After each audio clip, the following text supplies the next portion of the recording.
ఈరోజు సాయంకాలం అయితే నాకు మళ్ళీ పేస్ట్రీ తినాలనిపించింది. సో, కాలేజ్ నుంచి వచ్చి రాగానే నేనైతే మా ఇంటి దగ్గర ఉండే అమ్మ పేస్ట్రీస్‌కి అయితే వెళ్ళిపోయినా. అక్కడైతే నేను ఒక హాఫ్ కేజీ చాక్లెట్ మౌజీ అయితే తీసేసుకున్నా. ఇదైతే ₹480. దానిపైన మెసేజ్ ఏమీ రాపిచ్చుకోలేదు. ఊరికే తినేకే కదా అని ఏమీ రాపిచ్చుకోలేదు. ఆ తర్వాత దాంతో పాటే అక్కడైతే మినీ వెజ్ పిజ్జా అయితే ఉన్నింది.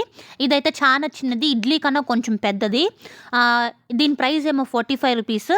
టేస్ట్ ఎట్లుంటుందో ఏముంటుందో అనుకోనే కొనుక్కున్నా. కానీ టేస్ట్ మాత్రం చాలా మంచిగా ఉన్నింది. దానిపైన ఫుల్ క్యాప్సికమ్ టాపింగ్స్ అంతా వేసి టేస్ట్ మాత్రం చాలా అంటే చాలా మంచిగా ఉన్నింది. నేను అనుకున్న దానికన్నా ఎక్కువ టేస్టీగా ఉన్నింది. ఆ తర్వాత దాన్ని కూడా తినేసినాం. ఆ తర్వాత తెచ్చుకున్న పేస్ట్రీ కూడా కట్ చేసి ఒక పీస్ అయితే తీసుకున్నాం. నేను ఇంతకు ముందు కూడా మౌజీ అయితే తిన్నా, చాక్లెట్ మౌజీ.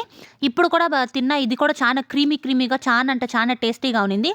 సో, దీని ప్రైస్ ఏమో ₹480. ఆ మినీ వెజ్ పిజ్జా ప్రైస్ ఏమో ₹45.